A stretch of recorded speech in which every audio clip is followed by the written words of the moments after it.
What's going on everyone, Shri Kanase here, and in this video I'm going to be explaining the differences between dropshipping and print on demand, and also explaining which one could be a better fit for you. So before jumping into this video, like always, don't forget to hit that subscribe button because this is quality content I'm uploading basically every other day, and subscribing just lets you stay up to date with that quality content. And let's jump right into it. Alright guys, so I feel like this is a very important topic to discuss, whether you should be doing dropshipping or print on demand. And this applies to you more if you're somewhat new to dropshipping in general and you're trying to figure out whether or not one is a better fit for you. And I have just laid out a table out here just to show you guys the differences between each of these categories and what is more suitable for someone with specific requirements. It honestly depends how you do dropshipping or either print on demand, because if you're starting out with dropshipping, it's going to take 12 to 20 business days for your items to be delivered, because the fastest way we have is e-packet.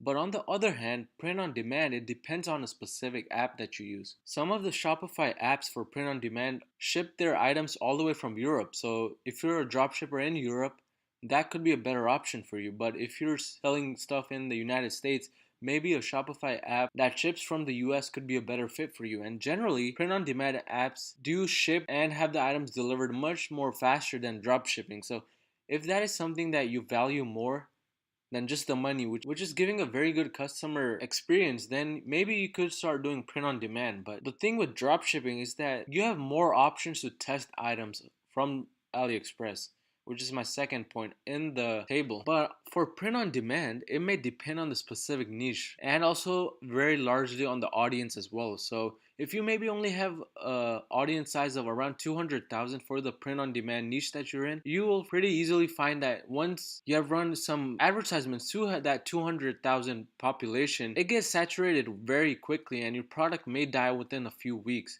And this just means that you're going to have to keep on testing new product designs or maybe try to find a better and newer audience.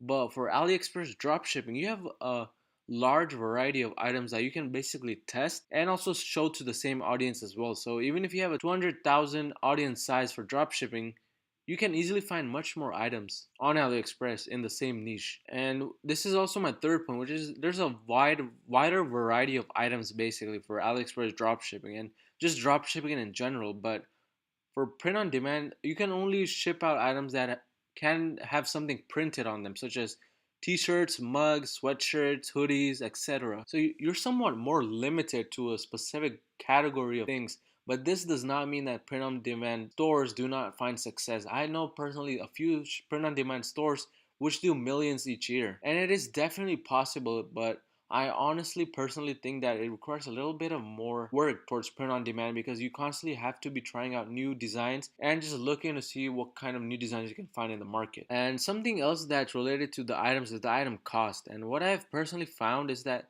in dropshipping from AliExpress, the item costs are generally much lower than when using those print on demand apps from Shopify. A t-shirt with the same design on AliExpress costs around $5, but a print on demand t-shirt that you put the same design on costs around $13 or even $12. So, but again, the print on demand apps do ship out the items much more quickly. So again, it depends on the customer experience and what you want the customers to experience. But also, this does not mean that dropshippers don't find success both financially and through customer retention rates. So it all depends on how you handle your stores. But as for the item prices, I think AliExpress dropshipping items do cost generally lower than print on demand items. And also, one more beneficial thing for dropshipping is that the advertising may be generally easier, because for print on demand you have to stick to a specific niche and you basically need to go in depth in trying to find specific pages related to that niche and just keep on trying to find audiences that are related to that niche. But for AliExpress dropshipping, that becomes much more easier because you can target a wide variety of things and even very broad things, such as maybe if you're selling a kitchen gadget, you could just target the interest kitchen. But on print on demand, you need to target pages like I love cooking, I love kitchen accessories, etc. So it becomes much more narrowed down for print on demand and you have to do a little bit more work for advertising. But that does not mean that print on demand is not profitable once again. And finally, what I recommend for you guys And this depends mostly on your budget, which is for dropshipping. If you have a little bit of a higher budget, I would recommend dropshipping for you. There's just so many items that you can personally test on AliExpress that having a higher budget could definitely be beneficial in just doing dropshipping.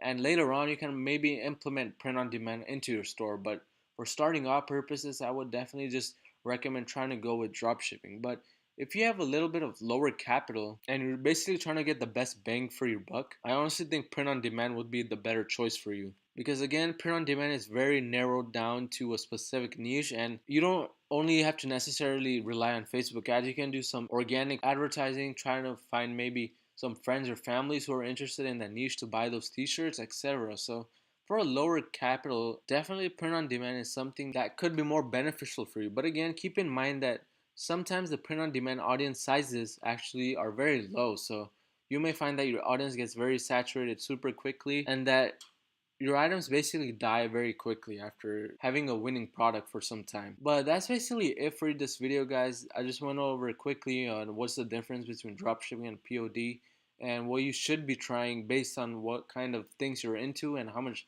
capital you have. So if you guys did find value in this video, make sure to hit that like button down below because that lets me know that I should be putting out more videos like these, and I'll see you guys next time.